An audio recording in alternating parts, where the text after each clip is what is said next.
সামাজিক মাধ্যমত বজৰং দলৰ বিৰুদ্ধে আপত্তিজনক পোষ্ট দি গ্ৰেপ্তাৰ হৈছে এজন সামাজিক মাধ্যমত বজৰং দলৰ বিৰুদ্ধে আপত্তিজনক মন্তব্য প্ৰকাশ কৰি ৰঙাঘৰৰ আলহী হ'ল আকাশ আলী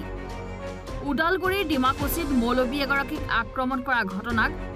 ব্যক্তিগৰাকীয়ে ফেচবুকত বজৰং দলৰ বিৰুদ্ধে উচতনিমূলক অশালীন বাক্যৰে মন্তব্য কৰিছিল এই সন্দৰ্ভত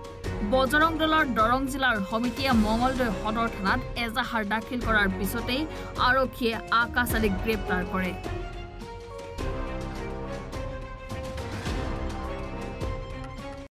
যোৱাকালি আমাৰ থানাত এখন এজাহাৰ দাখিল কৰা হৈছিল যে আকাশ আলী নামৰ মঙলদৈৰ এজন ব্যক্তিয়ে ফেচবুক একাউণ্টৰ যোগেদি কিছুমান অসৌজন্যমূলক শব্দ ব্যৱহাৰ কৰি এটা বিশেষ সংগঠনক আক্ৰমণ কৰিছিল তো এই সংক্ৰান্তে এজাহাৰ দাখিল কৰাৰ পাছত আমি তদন্ত আগবঢ়াই নিওঁ আৰু উক্ত অভিযোগটো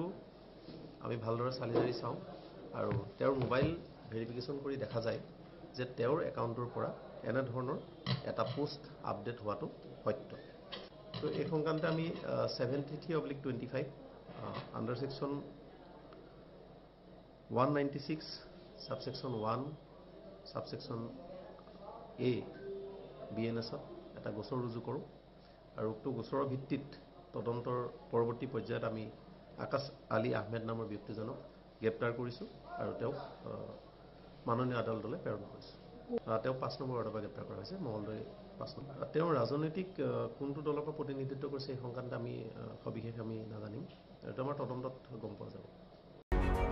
মঙলদৈৰ পৰা বাবুল মকছেদ আহমেদৰ ৰিপৰ্ট এনি ভাৰত 24